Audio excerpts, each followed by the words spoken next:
Does Meryl Streep's character have a in this movie? How smug is Alec Baldwin on Mark's, oh fuck, that's a smug prickometer? Just who should be on the Mount Rushmore of rom-coms? It's all here on this frankly awesome episode of Written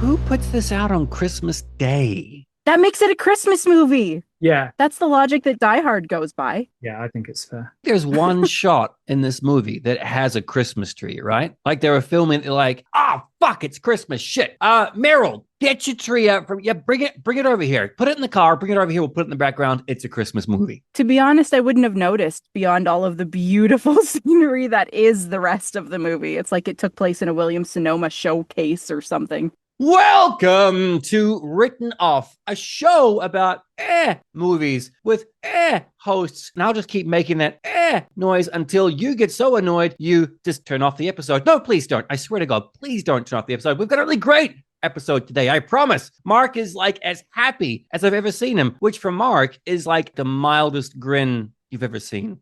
I'm not grinning. I can see it. It's like when you play that Don't Smile game with your kids. Don't smile, Mark. Don't do it. Wait, who plays Don't Smile with your kids? I will suck all the joy out of your life, young man. Sadistic, angry people. How's everyone been? I hope you've been good. As I said, we've got a great episode for you today because, as you just heard the dulcet tones of her, we have a guest host joining us, someone with actual fucking talent. This is going to be great. Define talent. You can use your mouth in talented ways, but that's just taking this podcast in a whole other direction. Romance. It fits. Mark, yes. How have you been? What have you been doing? Why'd you say that like a passing policeman who's found me on the corner doing something I shouldn't be? You've been dogging. That's what you've been doing. I've never been dogging. Uh-oh. There's got to be a book about dogging. I'm going to find it. I'm going to narrate it. There's a really interesting documentary that came out quite a few years ago. I think it's a Channel 4 in England thing. Very interesting because it's typical grimy, I don't want to say it, but it is kind of an ugly hobby that people do. And the people that do it are as far away from the people that starring in the film we're going to talk about today as possible. Quite grim and disgusting. Mates, if you're confused, which by now is par for the course for this podcast, Morgan, who is our guest host, I'll explain her in a minute. We were talking about dogging, of all things, just before I put every extra emphasis on that, didn't I? Dogging! Coming in hot off the coast. It is another round of, yes, it is dogging. Morgan, what's your best newscaster voice? Oh my God, I was in national news for years. So, okay, give me a second here.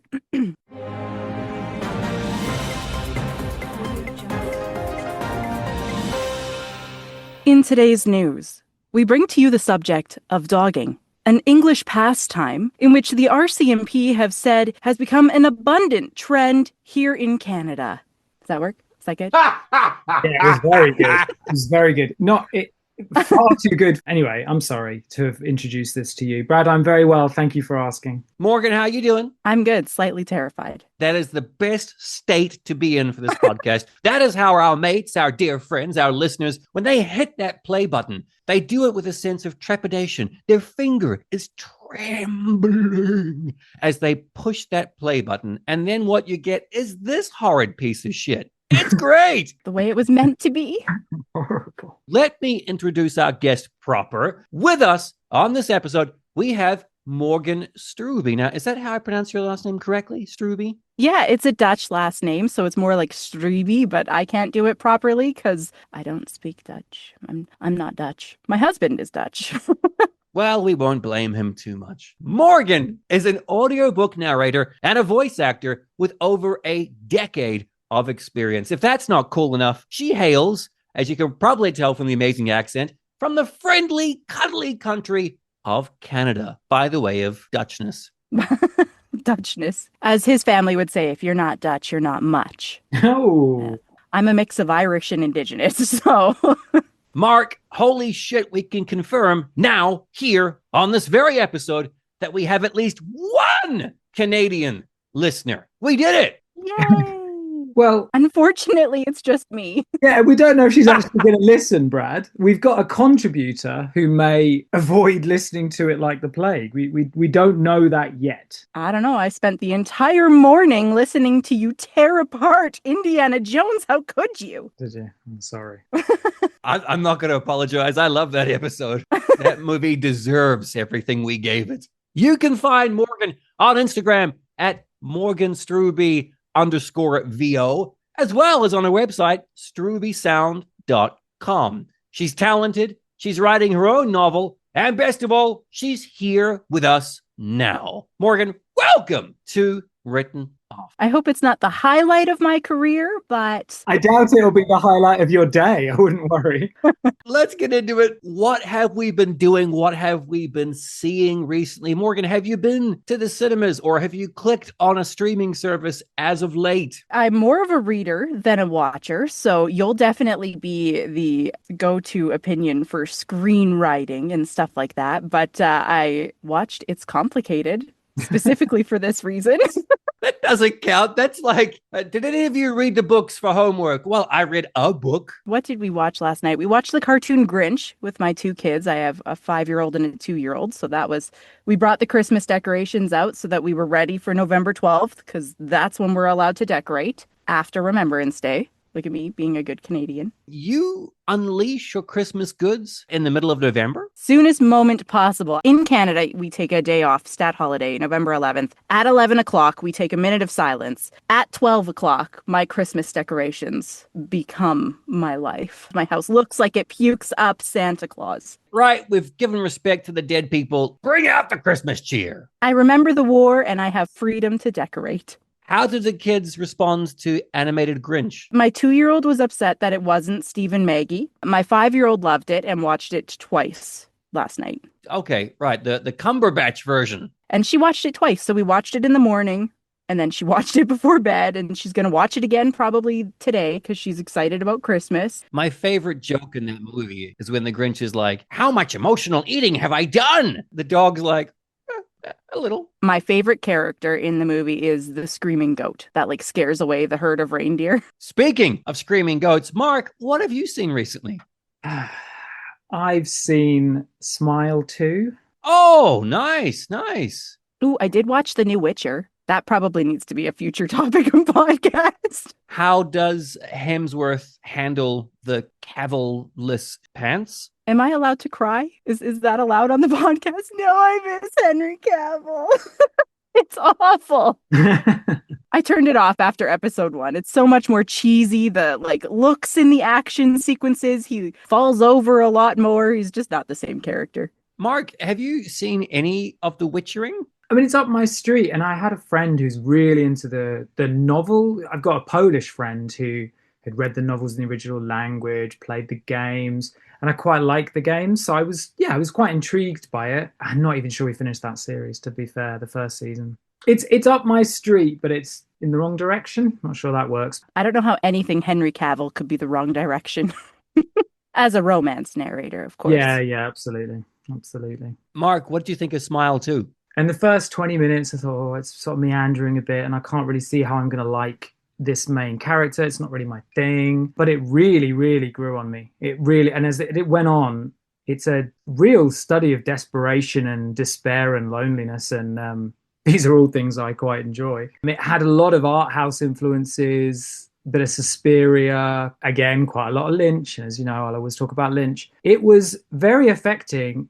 It is grotesque and gruesome, and you could argue whether or not that's needed. You're still invested enough in what is a fantastic performance. I mean, she's absolutely incredible. I hadn't realized that she's Jasmine in the live action. That's incredible. And the ending is, really devastating with a lot of kind of gruesome possible outcomes. It reminds me a little bit of Invasion of the Body Snatchers. So lots of callbacks to things, but it has a lot of energy, just so much energy. So yeah, I really enjoyed it. It really did affect me. That first, that when you've seen a really good horror, or if you've read a good horror, And that first night afterwards, and you are on edge, and it put me on edge, which is exactly what a horror film should do. So yeah, kudos to it. I've got it on my TBW, to be watched. The best compliment I can give about that film is Naomi Scott plays the lead character. She plays a pop star who increasingly becomes plagued by this entity. Her world, her safety net, her comfort zone just gets narrower and narrower. The horror is all good. The gore is all good. But for me, I love the main character and the actress so much. I just wanted all the horror stuff gone. I would have been quite happy watching a 2-hour drama film about the life of the world's biggest pop star and how everywhere she looks, she has no one she can trust. But yeah, you're right, Brad. She was phenomenal. I'd quite happy watch a series of her in that part. I was really, really pleasantly surprised by how good it was and how good she was. Well, you've mentioned the P word, so now it's time to get into the episode proper. Well, you haven't said what you've watched, Brad. Come on, don't hide your light. Tell us. Oh, well, in keeping with the P word, I saw Predator Badlands. I love movies with heart and humor, and this had a ton of it. I know it's weird to say about a Predator movie, the most macho of male science fiction, action, horror, franchisey things. Yeah, it's the most Disneyfied version of a Predator movie you're ever going to see, and that will either make folks happy or most likely not. But like we always say, Mark, keep it simple, take a few risks, and this movie does it through and through. Loved it. Good time. Sorry, it went for the safe rating, right? It went for the Disney rating, if you like, to try and get as many people in as possible. Is that correct? As long as the gore is not red, if it's green and white, you can get away with a lot. So there are a ton of synthetic androids in this movie that get disemboweled, heads ripped off, slashed in half. I am loving, by the way, I follow a lot of artists online, a lot of indie artists, and throw their fandom at the world and be like, look at this thing. More often than not, these artists are women. And it's great seeing their reactions to this Predator movie being like, I kind of want to fuck a Predator now. Because there is so much of that in romance. There is so much monster romance, and like you get into like the dark mask romance. Like it's wild. It's so good. Yeah, I love it. And the Predator character in this movie is the best boy. He's disgruntled and he's kind of a little bit toxic in his masculinity, but then he meets a girl and she softens the edges, and then he becomes so cute and so loving by the end of the movie. It's like I can see where it comes from. Well, I'm going to put the Smile movie on hold, and now I'm going to watch that. I'd put it firmly on hold if I were you. It'll make or break the movie for you, Mark. Mark and I, we've talked about Pocahontas on this podcast. Animal sidekicks, didn't it? They didn't talk, but they were there. Mm-hmm. And they were acting all cute, and they were comedy relief. This movie has a cute, non-talking sidekick that's like... Oh, really? Yep. That'll be the point where it's like, I'm with it or I'm not. No, I'm usually with it. Even when Disney does it, even when they do it as cheaply as they did it in the Star Wars most recent trilogy, I'm still with it. I don't care. I'll go in for it. If the design's half decent. Agreed. You can't go wrong with a cuddly animal critter that has no lines and just makes noises. Yeah. It's super cuddly and cute. Enough about you. Let's get on with the film here. If there's a pantheon of top-tier rom-com writer-directors, the folks walking those hallowed halls are sadly few compared to before and after action directors or like sweeping epic directors. But when it comes to a Mount Rushmore of rom-com writer-directors, some people would struggle to put that third or fourth face up there. And that's not fair. Of course, on this Mount Rushmore, you have Billy Wilder. Of course, the man was legendary. Right next to him, I would say the infallible Nora Ephron. I think that she brought American rom-coms into the 90s, and that propelled them onwards to what we have now. I would also say on this list of greats, you would have Nancy Meyers. Nancy Meyers, the woman, the talent behind memorable fare like Something's Gotta Give, The Holiday. Yeah, right? That's probably her most famous. And that was the one that you suggested we do, right, Morgan? Yeah, well, it kind of fit into that like multi-genre of like the romance, but also holiday movie. So you could use it kind of anywhere. I would say this movie is a peg below The Holiday, which is why we've chosen It's Complicated. But I mean, Nancy Meyers, she also wrote the Father of the Bride movies, and she made De Niro the cuddliest he's ever been in cinema in The Intern, which is a movie I adore. I would have never thought about it that way. But yeah, Robert De Niro was super cuddly. He's like like a teddy bear. He was like a teddy bear, and he was so polite. And he if you haven't seen The Intern and you want to feel good, put on The Intern. But this episode, mates, we're looking at 2009's It's Complicated, a film with the tagline of divorced ... with benefits. Oh, and Mark just shakes his head in shame. It's one of romance's favorite tropes. Is it divorced with benefits? Well, maybe not so much divorced with benefits, but like the love triangle and the like he wants me back trope. Am I wrong in assuming I haven't seen a lot of divorced comedy romance films before, especially when the main characters are at the age that they're at in this film? Not where they get back together in some way, shape, or form, but I think there's actually quite a few when you think about it of just divorced romance films. Like there's a couple on Netflix. So I think it's becoming a little bit of more of a wider known kind of trope. And I think the reason for that comes back to feminism, because women that are in their middle age are now allowed to be sexual. They are allowed to be intimate. They're allowed to be dating. They don't just have to like kind of be this hermited old woman who just takes care of their kids and does their own thing anymore. Like we can see middle-aged women as real now. And they're allowed to make mistakes too. A lot of them in this movie. I mean, of course, women were always allowed to make mistakes, but in mainstream commercial cinema, we don't make mistakes. Yeah, I was going to say, Brad. Everything is on purpose. Yeah. Starring Meryl Streep as Jane, the most affluent bakery owner you've ever fucking met. She starts a secret affair with her ex-husband, Jake, played by rolling tire Alec Baldwin, only to find herself drawn to another man as well, her easily hurt, sensitive, mushy inside architect, Adam, portrayed by Steve Martin. What'll happen? Will her grown-ass children of 3 have a meltdown?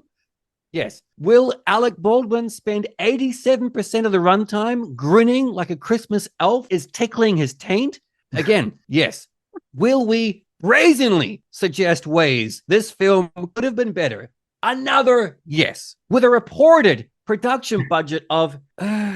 Look, this is my own fault. I do this too much. I mention film budgets way too much. And Morgan, you mentioned the Indiana Jones episode. That was probably the biggest red flag for me, that production budget. But this movie had a production budget of 75 to 85 million fucking dollars. And you know where they spent it? Set design. They spent it all on their set design. I would argue money well spent. And with a shooting schedule of fucking hell, 7 months. And yeah, anyway, let's get into it.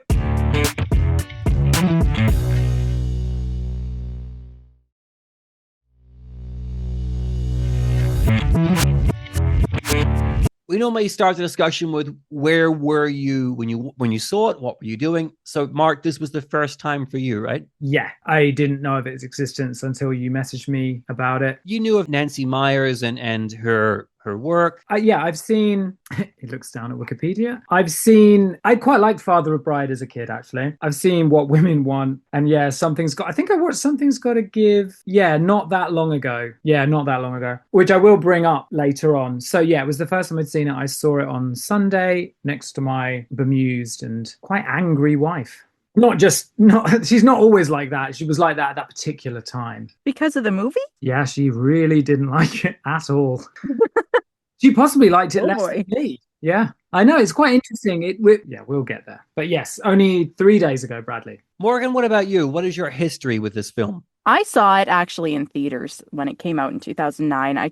Me and my girlfriends would always have like a monthly movie night. And usually it was something to do with like the Fast and the Furious. And so we decided to go see this, the three of us. It was our little Three Musketeers movie night out. And originally was like, oh my gosh, that was so cute. And now watching it back, I'm like, this is unbelievable and ridiculous. in my jadedness as I'm older now.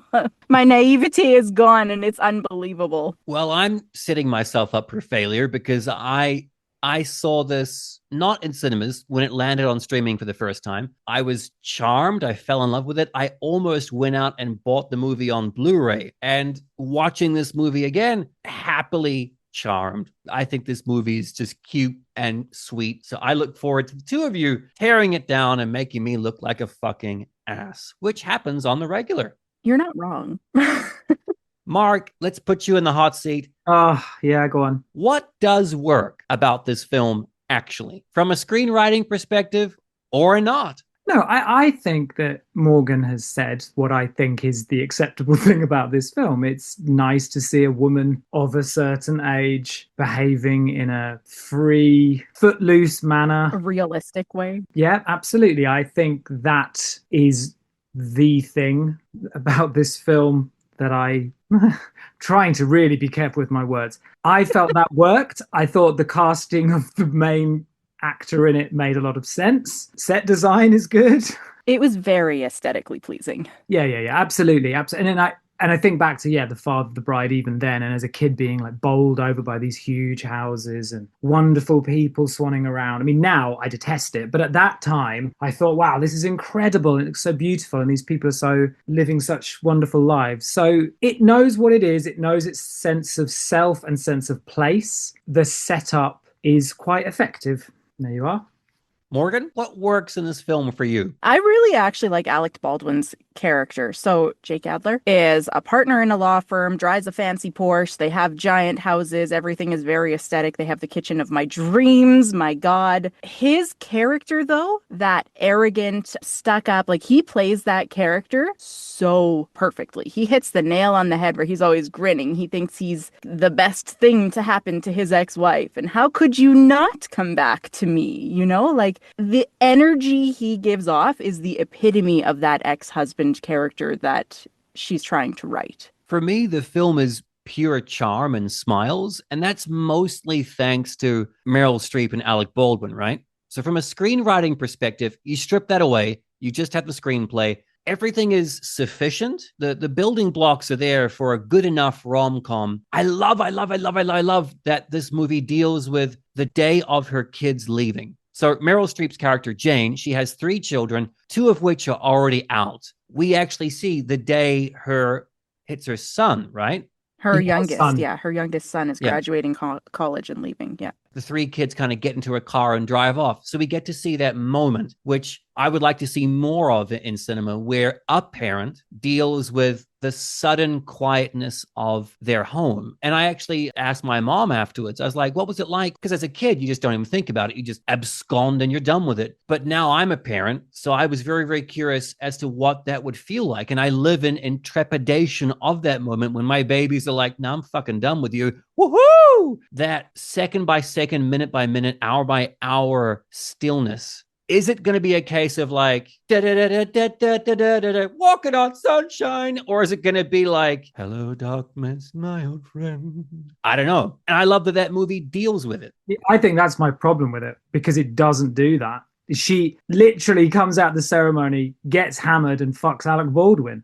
So we don't get to see whether or not there's an empty net. Not really. I mean, it's hinted at a bit later on. I think it should have given it a little bit more room to breathe. I understand why, from a convenience point of view, well, they're both in the same place, they've met up. I get that point, but if you're building what you're talking about, I would have liked to have seen. I didn't get that at all. I thought I was going to, but I didn't. And plus, those kids seem to be more in her life. He's graduated and then lives in the house basically again. And anyway, we'll talk about the kids later. I agree with you as a conceit.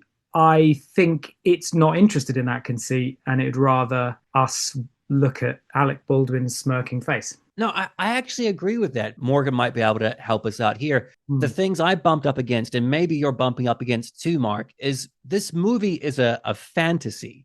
Mm-hmm. Am I right, Morgan, in assuming that this movie, it's a fantastical, wonderful view of what is possible, not what is? I could see where you're going with that. Yeah. It's definitely not realistic. So there is that. Yeah. You are right when it comes to we could have spent more time with the emptiness part of it, or we could have spent more time with Streep being like, this is fucking wrong. I can't be doing this shit. But then again, that doesn't jibe well with the fantasy aspect. I don't know. I know you're chomping at the bit, so I'll just run through the remainder of what works for me, actually, and then we'll get into the stuff. Speaking of the script, I can't fault its structure or how it plays out. Like, for example, if you look at it in terms of a breakdown of scene by scene by scene, everything flows well, everything matches. And just when I think, okay, I need a bit more here, that's when the joint scene comes out. And it's like, oh, okay, so here we go. Just a bit more of What was in that joint, Brad? Crack. It's like none other than I've ever smoked. I was going to say, have I not that I would ever do it or condone it, but that is one of the most ridiculous scenes I've seen in any of this. That's a sweeping statement, but it's a ludicrous scene. It is ludicrous. In terms of it being in that position, absolutely makes sense. That's fine. But the execution of it, oh my, go on, sorry. Okay. Brad. Sorry, sorry. I'll see if I can find something else. There's something so fun and so right about mature women laughing away over a couple of bottles of wine. Right? I can get on board with that. Come on, have a go at that, Mark. No. I agree. I've never, and I will ask Morgan at some point. There's a couple of scenes, especially with her friends, and they're like egging her on and all that. Now, I've seen that in a lot of films, and I have no idea if that actually happens. So, Morgan, does it actually happen? I think it varies on the friend group. Knowing my group of friends here, there's always that one that's the voice of reason, and then there's one that's like the far out enabler who's like, yes, do it, tie him up in your basement, and then the other one's like, honey, do you need to go see a priest? It definitely happens. You're right, Mark. You've seen that before in cinema quite often. I've seen the guy version, the fucking bar and that kind of. I've seen that so many times. But mature woman in admittedly a gorgeous living room with, I think, it's a fucking fire going on in the background. Like, geez, and the wine glasses are fucking bigger than their fists. She baked 3 pies for this occasion. Yeah. Three fucking pies. Who has that time? Who has that pastry? The fuck. But still, it's really nice. I like to watch it. Okay. Here we go, Mark. Yes.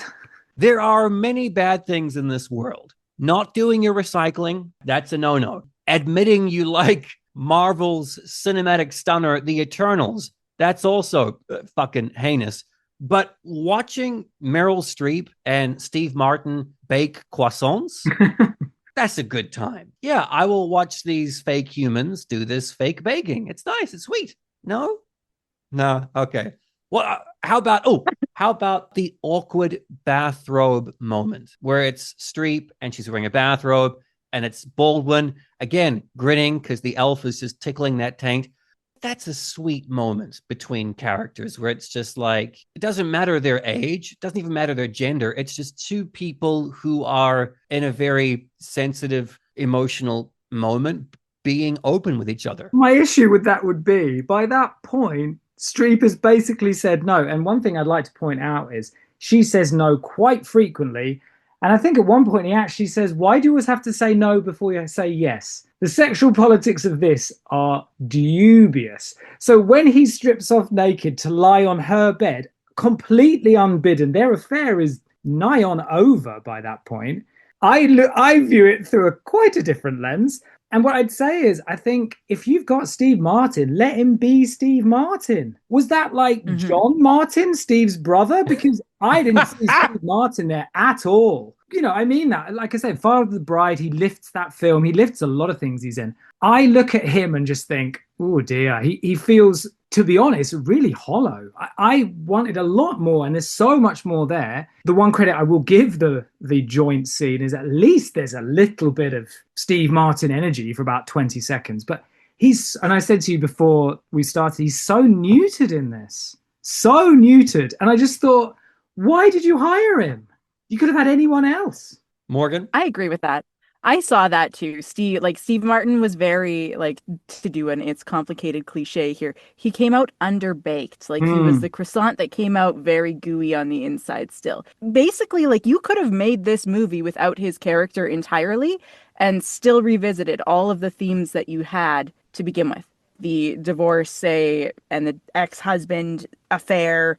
Like he didn't need to be in it. Hmm. Which is sad because Steve Martin is like one of the better actors in there. I mean, Meryl Streep, sure, but he didn't seem like Steve. He wasn't as strong as he usually is. I think the character needs to be in there. There needs to be, as you said, Morgan, the triangle going on. They didn't even really end up together in the end, though. That's the thing. Like, there's a hint that, like, maybe they could have possibly, like, he did show up at the end, but it's like she could have chosen herself a million times over and made the right choice instead of going back to like another maybe situation, and they could have deleted that character out completely and given the actual emphasis and time from those scenes to Meryl Streep dealing with her own issues, which were never actually dealt with. So like Mark said, they didn't deal with that empty nest syndrome. They didn't deal with her anxiety. They didn't deal with her self-confidence issues. Like she goes through this movie and they play such a strong theme and then just nothing. They could have taken Steve Martin out and dealt with those themes and had a stronger movie. You could have had a triangle. I mean, Alec Baldwin's wife. Has there been a worse written character in the history? She's so awful. She's so horrendous as a human. The son is supposed to be, you know, like the kids from, what's that awful 90? Schindler's List? Yeah. No, Problem Child. The kid's like the kid out of Problem Child. But then Alec Baldwin holds his hands when he goes to sleep and, oh, that's all right then. It's so awful. The Alec Baldwin side of it could have been written properly, could have been developed properly. There's enough of an emotional pull there. You could have pulled it in that direction. And as Morgan says, then you get the Meryl Streep film. I mean, who doesn't want to watch more of her developing as a person and maybe coming out of it saying, you know what, let's see what happens in the future. But right now I've dealt with what I needed to deal with. I think that would have been a stronger end product. The only reason I like the Alec Baldwin character is because he plays him well. That like arrogant asshole. Yeah. What a perfect chance to segue into an ad read. We're in the month of December, and I think it's safe to discuss Christmas. Yes, TLDR, buy my urban paranormal genre book, Momo and Matsu from Amazon. It's so cheap, your friends will think you bought it out of the back of some shady guy's van. Still not convinced? I've just typed in top Christmas gifts 2025, and let's see how Momo and Matsu stacks up against what the algorithm has offered. Card games like Really Loud Librarians, $38. Nope, Momo and Matsu, even the paperback is cheaper. The Screaming Christmas Goat. Momo and Matsu doesn't have goats, and it doesn't have screaming goats in particular, so I think that's a win. Holiday Survival Kit for Men. I'm seeing a razor, some kind of beard, shampoo. Momo and Matsu, probably more impressive to members of the opposite sex, or same sex, if that's your deal. 3D knit animal socks. I'm seeing a frankly adorable sock, Sloth, hang on onto somebody's ankle. Or you could be having 300 plus pages of heartwarming yet slightly scary stuff happening in Tokyo. When you give them this gift, they're gonna be like, oh. You see, they're gonna instantly transform into Al Pacino. Oh, listen, you didn't spend much money. Hooah! Impressive. All right, apologies. I couldn't resist doing a terrible impression, which is even more offensive because in this episode, we have Morgan Strueby, a legit voice actor. And here's me just doing my random shit. Christmas is solved. Momo and Matsu, available on Amazon right now. Let's get back to the episode. So then what was the first mistake the film made writing-wise? The elevator music in the very beginning montage. Ew. Go on, Brad. You go, because I think I'll be curious to hear what you have to say first, and then I'll chip in. You've already touched on it about Agnes, the young wife. That is a very, very serious issue about this movie. The movie makes no attempt, not even the slightest attempt, of humanizing this woman, this character. That's huge.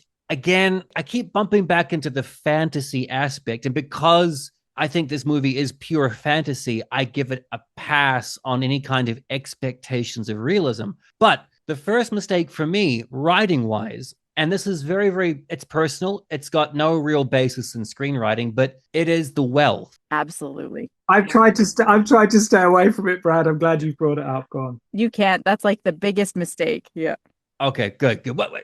It's a weird little hang up I have. I do not like watching TV or movies that feature wealthy characters. Like Succession, I couldn't get into 20 minutes of that. It's rich people. What's the worst going to happen to them? They're going to lose $1 million. They've still got $28 bajillion in the bank. They'll be fine. Fuck them. Yeah, I don't know. I don't know if it's just me, but I notice it more and more. Everything I watch now, and especially obviously American cinema, I know it's part of their philosophy or what have you, but really, and the fact that and you said it, Morgan, she has a beautiful kitchen. She wants to have another one, a bigger one. Like, so this is the house she bought after her divorce, and she's lived there for 10 years. And just now she's like, I'm going to make this the house of my dreams, and I'm going to expand my mansion and turn it into an absolute castle. Like, lady, you don't need your ex-husband. Did you see that absolute cinematic abortion that was the veggie garden? Yeah. We discussed that. Yeah. We paused. The juiciest fucking tomatoes you've ever seen in your life. Not a weed in that fucking garden.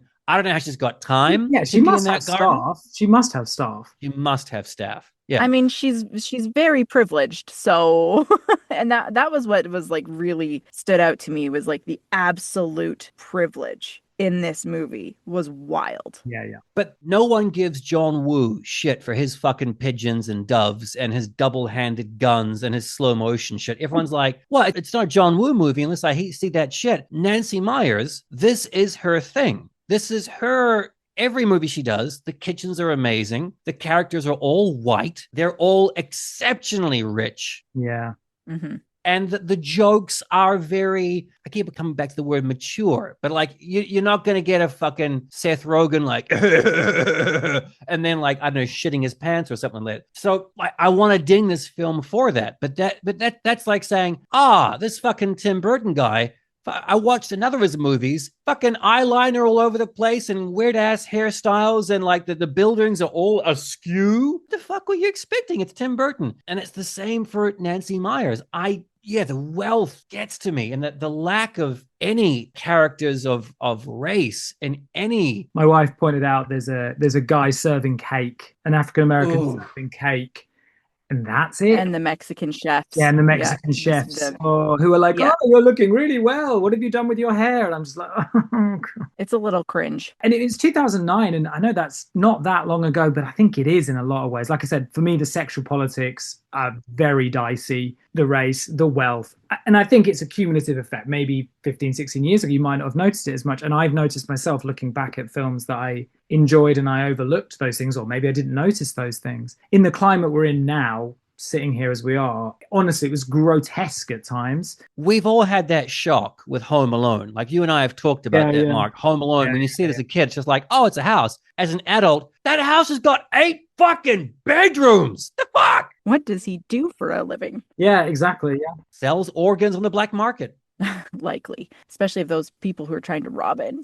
I mean, I would sell the organs too.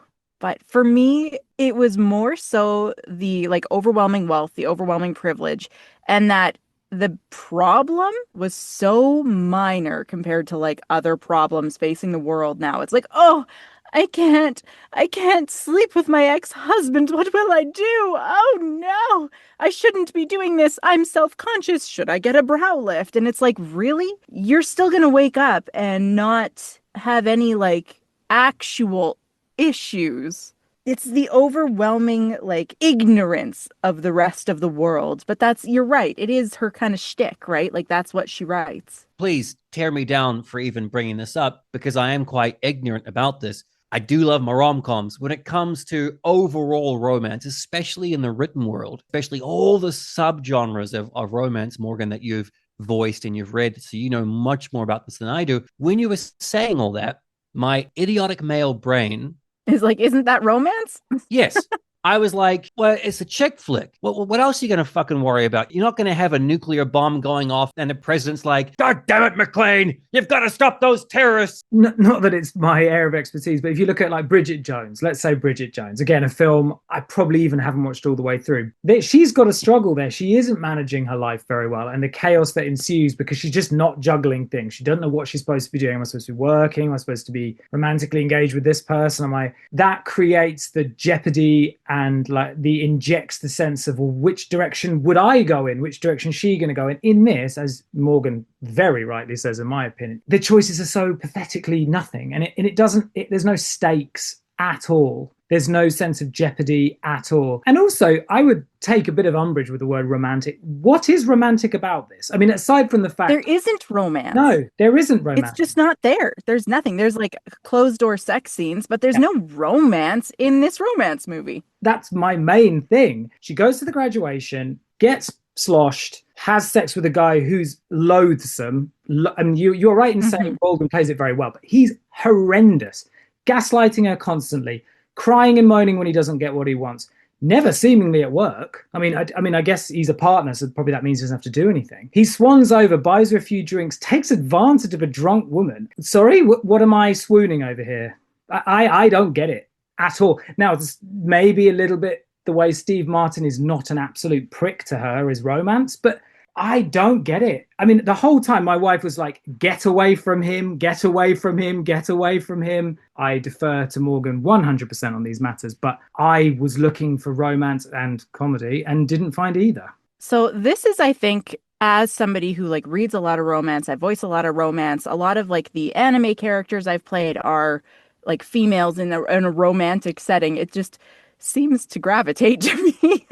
This is, like Mark said, 10 years ago romance. So much of the romance that's coming out today is vastly different. You're seeing so many stronger female characters and female leads and women that are taking matters into their own hands. And I mean, like you could look at, in terms of books, you look at ACOTAR, A Court of Thorns and Roses series that's supposedly somehow going to maybe come out with a TV show or something. The female lead in that leaves the abusive main character after the first book.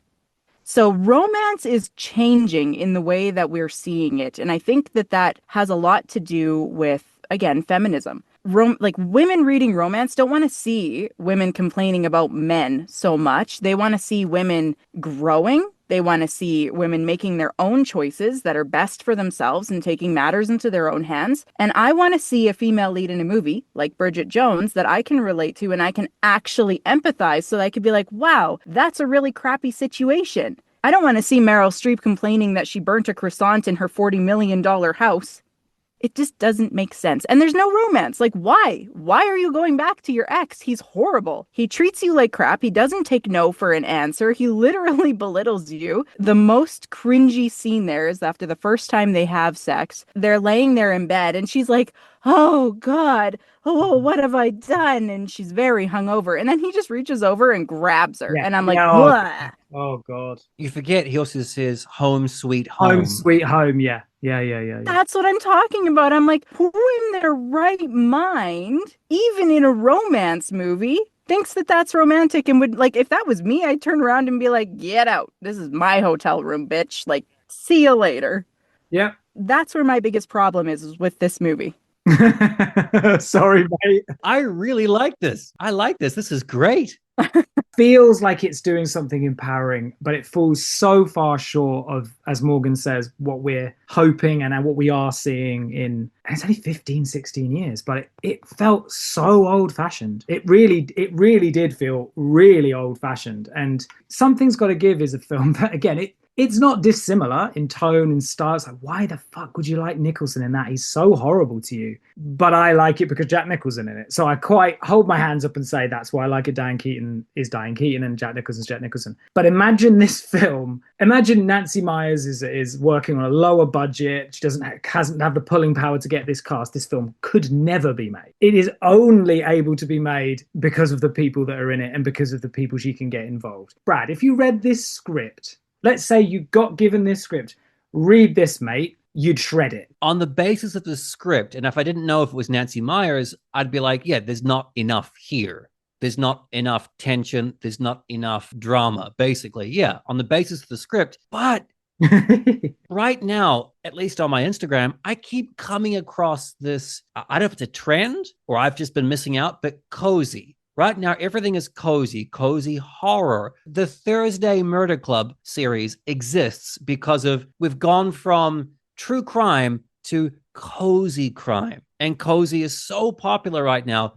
And this movie, to me, is cozy. And I'm realizing, listening to the two of you, that my definition of cozy just actually means lazy. It just means soft. It means it doesn't have to try. I think it was cozy 10 years ago. By today's standards, you would look at that woman and her friends would look at her too and be like, what are you doing with your life? You have a successful business. You have a fantastic home. You have money from your ex-husband rolling in, because really, who makes that much money baking croissants? I'm telling you, someone is selling something on the black market. Yeah. But I think the only thing that makes this movie work is the aesthetic cozy appeal. And I think that's why you feel like it's cozy, because they give you a nice fancy mug and the smell of coffee.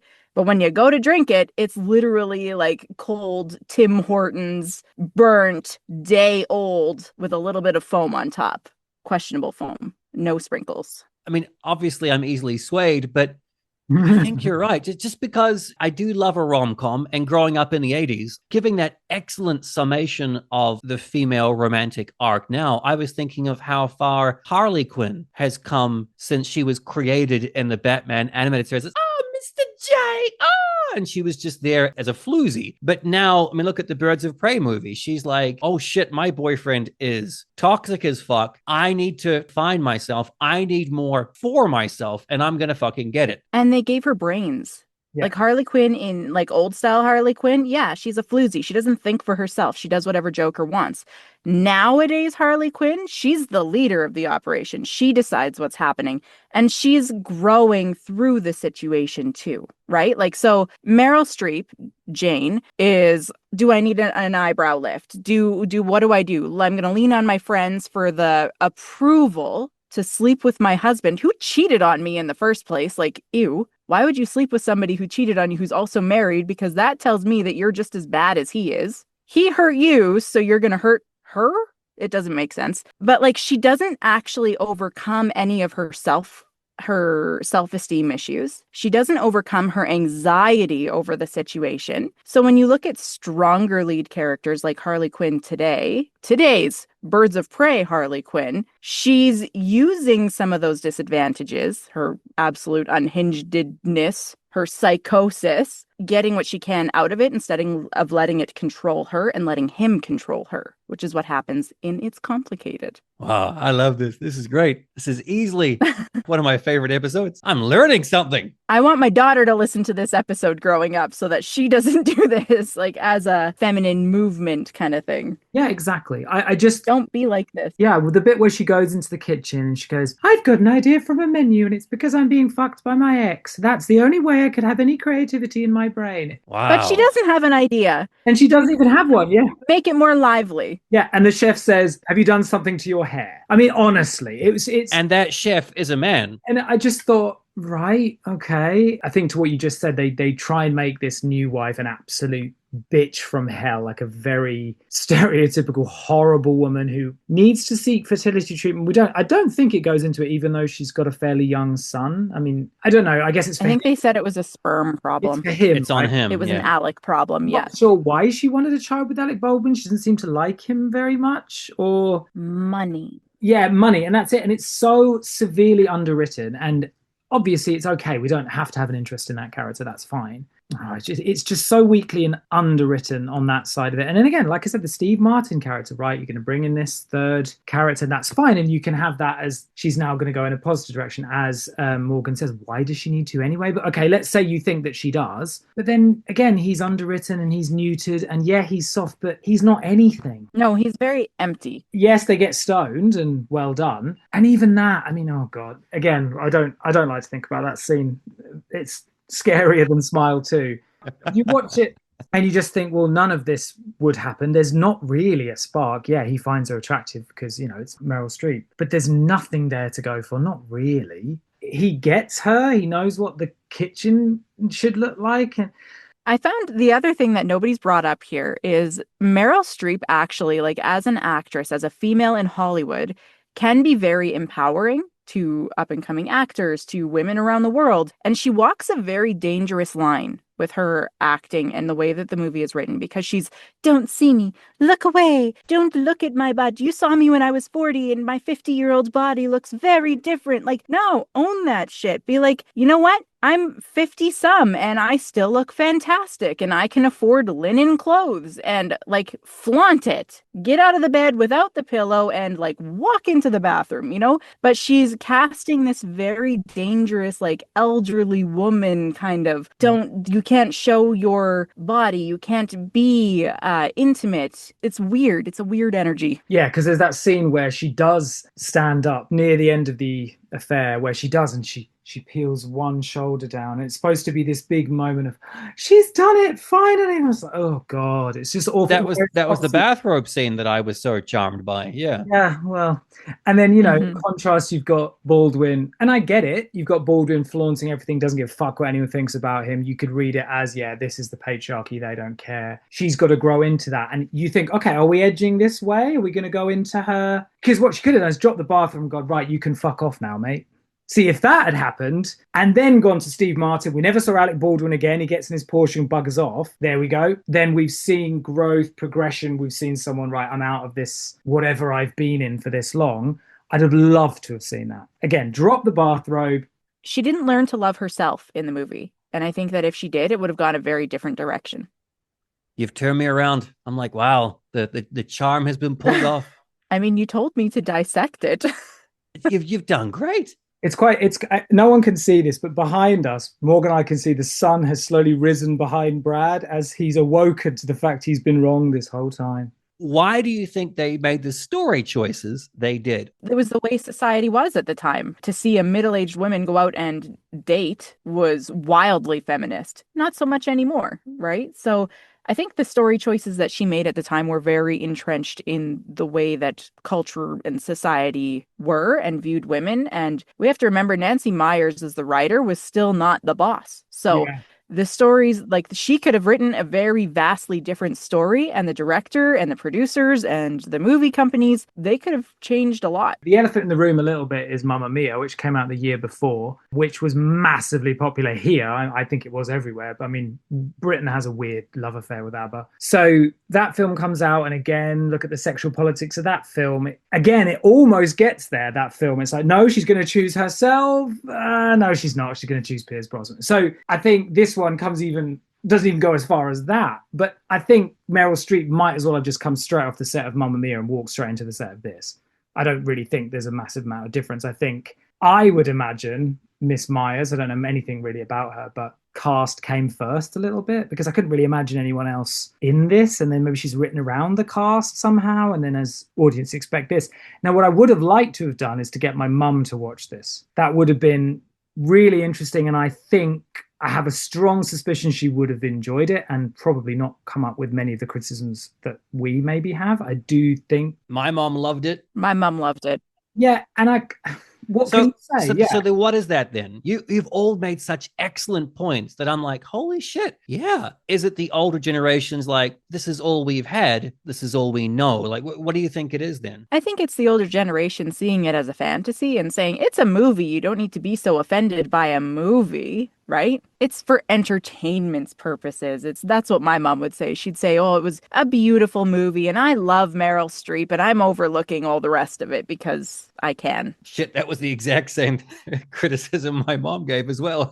That's how she reviewed it. And I love, let's say, Humphrey Bogart. I love those old films, but they used to literally slap women around if they didn't agree with them. So there is a sense of, yes, of course, if we compare it to the way that, well, look at Sean Connery in the Bond films. He's supposed to be this great romantic hero. He's a fucking disgrace. We're inching closer and closer. And certainly if I compare this film to really any film from 60s, 70s and earlier, yeah, it's a lot better than that, obviously. So I think there's a sense that we are moving in the right direction. The same with a lot of things that we're all grappling with now, LGBT issues, race issues. Progress has been made to an extent, but I think, let's say, our generation kind of won't stand for it as much, maybe just wants to feel like, no, you need to be more current. Things are moving quicker than that. You need to be further on in what you're doing. Otherwise, we're not interested and we don't need to accept it. And again, this is me saying all this. I really have less than no interest in romantic films. So I just think as a trend and as a movement, 15 years feels like 50 years. What do you think, Morgan? I read and watch so much of like women being badass, and I really enjoy that. And I didn't feel any badassness in this. And I didn't feel like the men were delivering to her anything that would have given her reason to choose either of them. Ooh, good. There good was point. no red roses. Yeah, absolutely. Like fire and candles. And like, it was like, hey, I'm here, baby. Like, hello, I'm Alex Baldwin. Yeah, exactly. Hello, I'm Steve Martin. And like, that was it. Exactly. After that first sex scene, which we've already talked about a little bit, he's like, I forgot how great you are, better than, and she doesn't say anything. She has no lines apart from, oh God, what have I done? Oh, and a lot of moaning. She seems to have clearly enjoyed herself. It does look as though Alec Baldwin is a sex god, which is a sentence I never want to say again. So you say that, but I just thought she had a hangover. Like she turns over and she's like, oh, and I'm like, I don't know if these are moans of ecstasy, but there's no sense of, I've really enjoyed that sexual encounter. So at least there was that in it for me. That is not really a high enough bar, but that is a bar. No, we get Alec Baldwin literally like that, lording it up. And I was like, really? And again, Steve Martin, yeah, he's nice to her, as I said, and he's not really do a great deal. He just kind of rings her up and expects her to go on a date to watch the film with him. And she's like, oh, actually, I'm too busy shagging Alec Baldwin. He goes, oh, fair enough. Oh, all right then. Yeah, there's no fight for her. No, there's no fight. Exactly. If you want that, that's not there either. How many times does Jane have sex with Jake in this movie? I'd say like 3 or 4 that I remember distinctly, but it I also think seems like time jumps it drastically does a bit, in this doesn't it? movie. Yeah. Like they have sex and then all of a sudden their son's home for his graduation party and it seems like it was a week, but I feel like it was supposed to be much longer. So it gives you the illusion that they've been sleeping together for quite some time, but I don't know if they have. Let's say no more than 4 times, maybe. Yeah. In these hookups, do you think, this is weird to say, do you think Jane's character, Meryl Streep, do you think she reached orgasm? Because now what Mark has said, it's got me thinking, because yeah, even if you look at the poster for this movie, again, the whitest poster you've ever fucking seen, white people, white bed sheets, Baldwin's wearing a white fucking shirt, God knows why, and he's got that pose like, yep. Look at that. Can you see that? Yeah. Look at that face. That doesn't say sexual fulfillment, does it? That's like, oh, dear. Jane's character is so anxiety driven and low on her self-esteem that she could not physically orgasm or enjoy it because the entire time she's sitting there going, oh my God, what have I done? Oh my God, what am I doing? Oh my God, oh my God, oh my God. Like there's no, she's not letting herself enjoy any of it until she's with her friends. And then she's like waiting for their approval to be like, I'm sleeping with Alex's or whatever her name is, Adler's wife or whatever. Yeah. Right? Yeah. Because I don't remember any of these friends saying, is the sex good? No, they don't care. No, they don't care. No. Wouldn't that be Which a is question weird. a friend would ask? Like, okay, you're making terrible choices. I am worried for you. Yeah. But is the sex good? Is it worth it? Yeah, because now you've all turned my head. It's like, it does paint the film in a very different light if she is doing all of this and she is with Jake. But during these moments of, she's not actually reaching fulfillment. And then there's sad sack Adam that she's considering dating. And it's horrible of me, but when I was watching the movie, I was like, well, what other choices has she got? These are the only two males that have come into her orbit in 10 years. So, honey, you've got him or nothing. I agree with you. I would have loved it if she made the choice to stand up for herself and be like, you know what? Nothing is completely fine. Or to just like, I'm going to go live on a tropical island somewhere and forget about men entirely. Like she could have focused on her kids. She could have focused on her house. She could have focused on her business. And she did none of that. But I think the underlying theme here is that she's gaining something from her affair with Alec Baldwin. So if her husband, Jake, cheated on her and he goes with his Pilates instructor and gets married, and she's obviously affected by that. So she's now feeling like, what about me is not good enough? And that's a line we hear a lot from women in divorce situations. I failed my marriage. So she, when she gets back into this affair, Jake is giving her that little tiny hit of dopamine that she then is needing. She wants it like an addict. She's like, I need to feel valued. And he's giving that to her in that moment. Is it good? Is it right? That's questionable, I guess, depending on if you like the movie. But that's where she's coming from. He's giving her a little self-confidence boost and she's eating it up. Oh, I'm loving this. Next question. Does this movie, and I think we've already answered it, does this movie try to add anything new to the rom-com genre or template? And I would say the only thing it does, the only thing it's noteworthy for is, for me at least, it was the first time to see a studio picture, a studio rom-com without the rom, as you've so accurately explained, told from a mature perspective about divorce and sex. Yeah. That was fresh for me. I'm sure it's been done before in foreign cinema for decades. For American mainstream studio pictures, that was the first time for me. Yeah, I think that was the first time I've seen anything like that too. And like I said, I think that's where like a lot of people called it a feminist movie, was because it was that 50-some woman who is living life for herself and successful. But I think it's just our generation now sees it differently. That is something that I haven't seen very much of, and I would like to, actually. I'd like to see more of like the going back to the ex and growing through their issues and then being badass at the end instead of just succumbing to it all with no resolution. I don't know. It's the first time in a film I've ever seen three siblings in their 20s get into bed together because they're sad because their divorced parents had sex. Thank you for mentioning this. Those children, what on earth is going on there? Freud would have had a fucking field day. She says, why is everyone crying? And the kids, they say, we're still getting over the divorce. It was so weird. It's so weird. And they fucking bail. They all get in individual cars, drive off, and then they're in bed. Like they've been traumatized to the point of like hurt puppies. The guy that's just graduated from college acting like he's about 7, 6, when he's got little tears in his... It was so weird. What are they doing in this film? It's so bizarre. It felt really off, especially as a daughter of, like, my parents are divorced, like many of our parents are. Watching that part, I was like, man, if my mom came back and was like, I'm getting back together with your father, I would have been like, are you good? Are you okay? Yeah. But, like, I'm not going to go cry about it in bed. Yeah. Are you okay, mother? Not cheerio. We're off to get in. It was, I mean, see, the whole film reeks of selfishness anyway, but that is such a dick move by them, who have leeched off mother for the whole however long we've been watching this film. And then when there's a moment of, oh, maybe she's a real person, bye. The red flag for me with these kids, I knew shit was up when what fucking fully grown family snuggles together and watches The Graduate while laughing? Yeah, weird film choice. They're just snickering and like, oh, this is so homely. It's The Graduate. The fuck?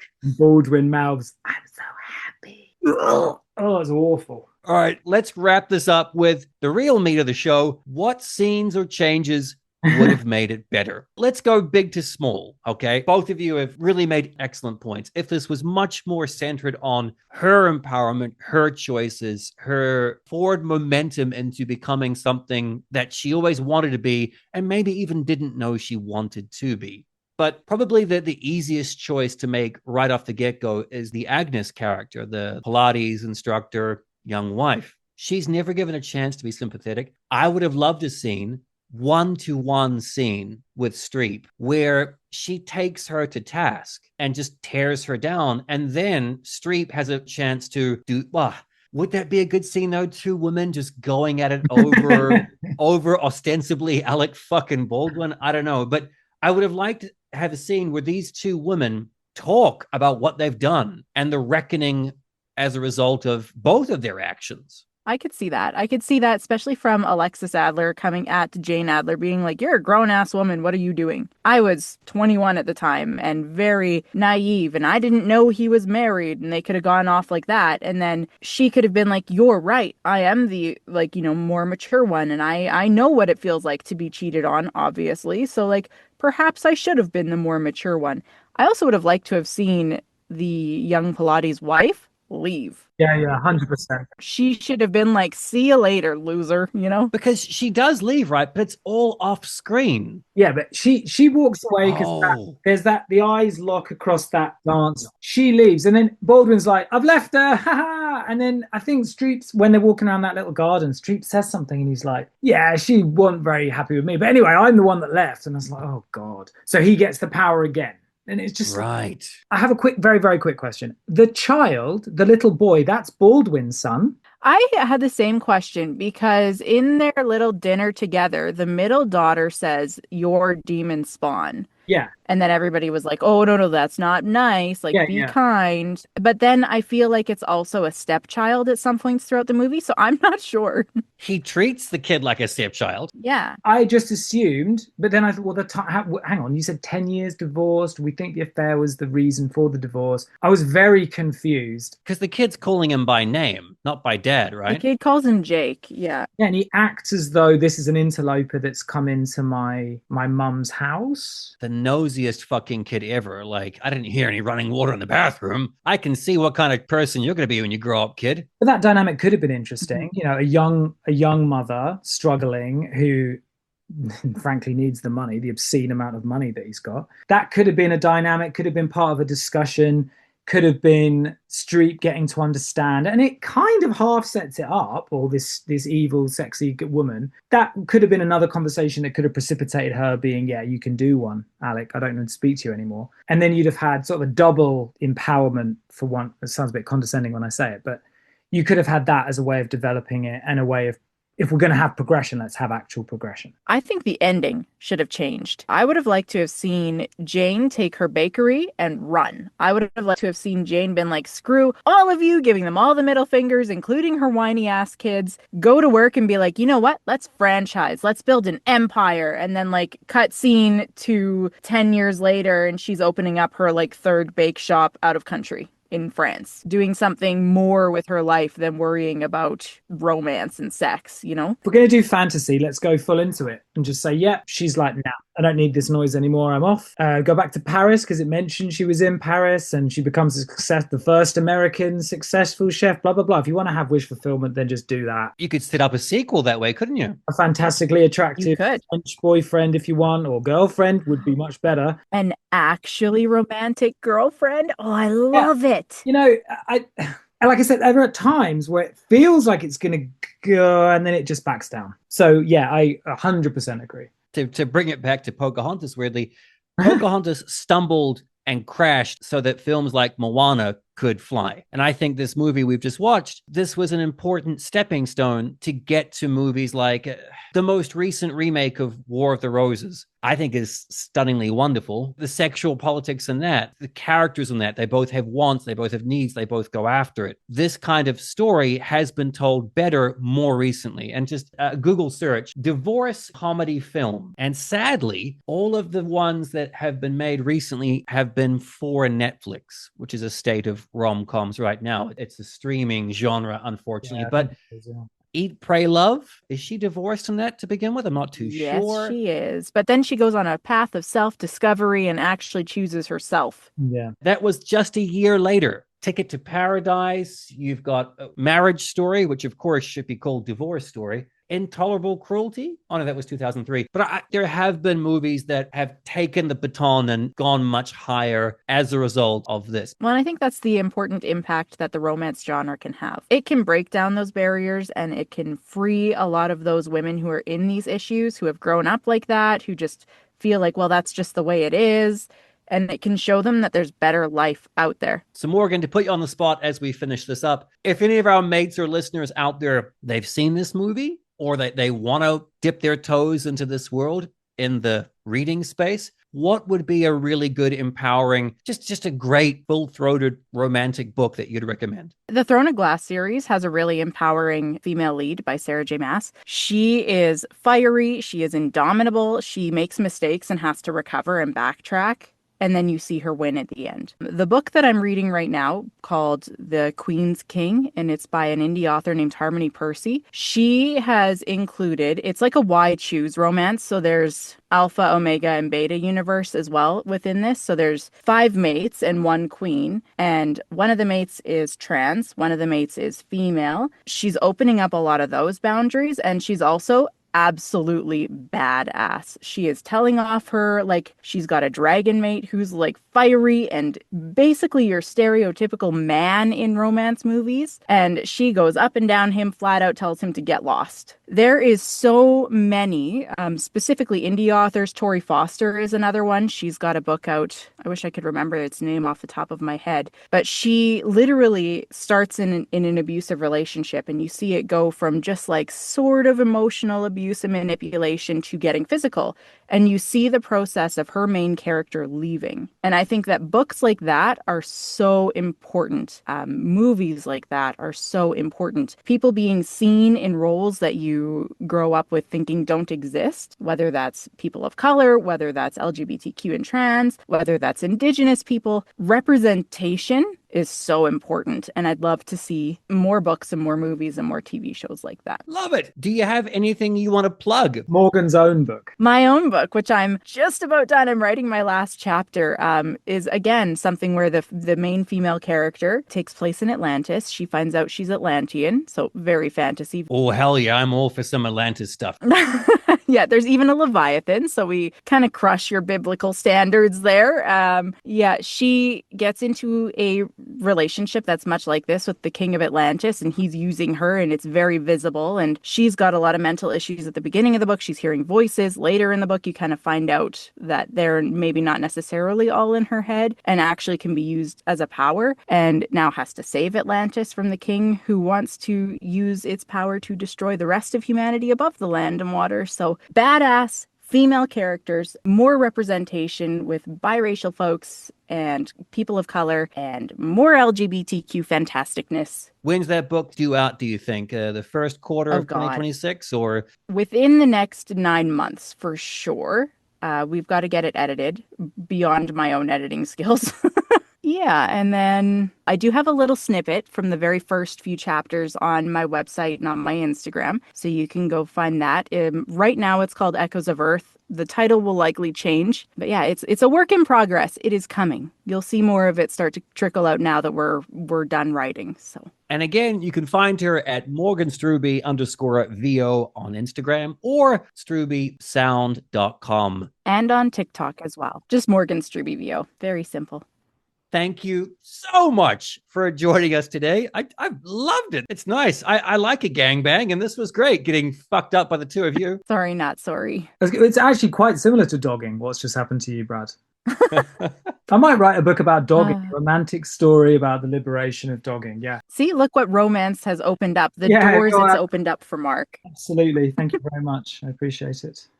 But seriously, thank you very much, Morgan. We've loved having you on the show. You're more than welcome to come back. So when your awesome Atlantis book does come out, please come on and tell us all about it. I want to read it. Oh, God.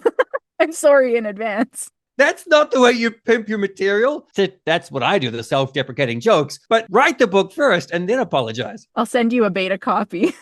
Thank you very much to Morgan for joining us on this episode. Oh, it was so good. I'm not exaggerating. I loved this episode. I went in being like, oh, the movie's so cute. It's so harmless. It's a wonderful couple of hours. Oh, it's Meryl Streep. And oh, it's an old thing. Basically, I just kept making the oh noises. And as you heard, Mark and Morgan, they absolutely beat the living shit out of me is what I'm saying. And I liked it. It's been great having 2 episodes in a row with guests. Mark and I, we wanted to kind of launch into the holiday season with something a bit different, a bit more pizzazz, and yes, we have more guests lined up. But don't worry, there's still a lot of episodes where it's just me and Mark talking our asses off and pretending to have somewhat of a worthy opinion.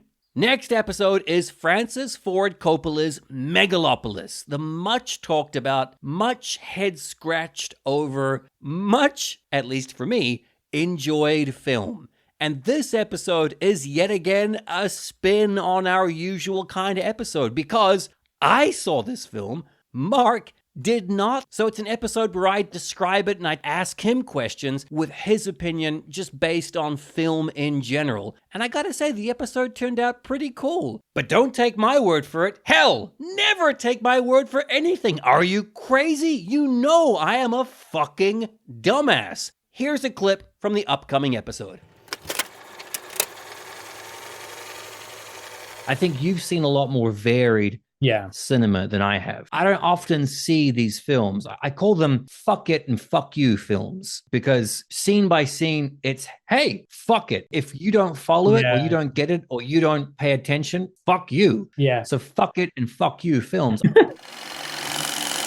You can find us on Instagram at WrittenOffPod. Jump on there, leave a comment to one of the episodes. Why not even suggest a movie you might like us to cover? Rate and review us on any podcast app you like.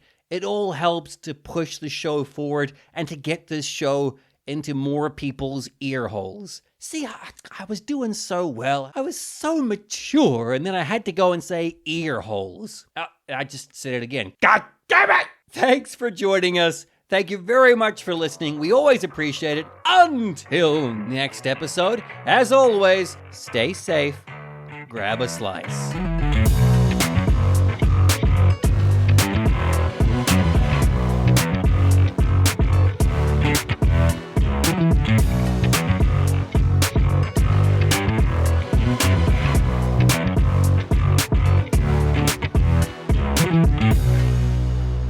Written Off is hosted by me, Bradley Freeman, and Mark Tasker. It's produced by the both of us, and it's edited by me. Our theme music is by Skane, and our artwork is by Sketchfro.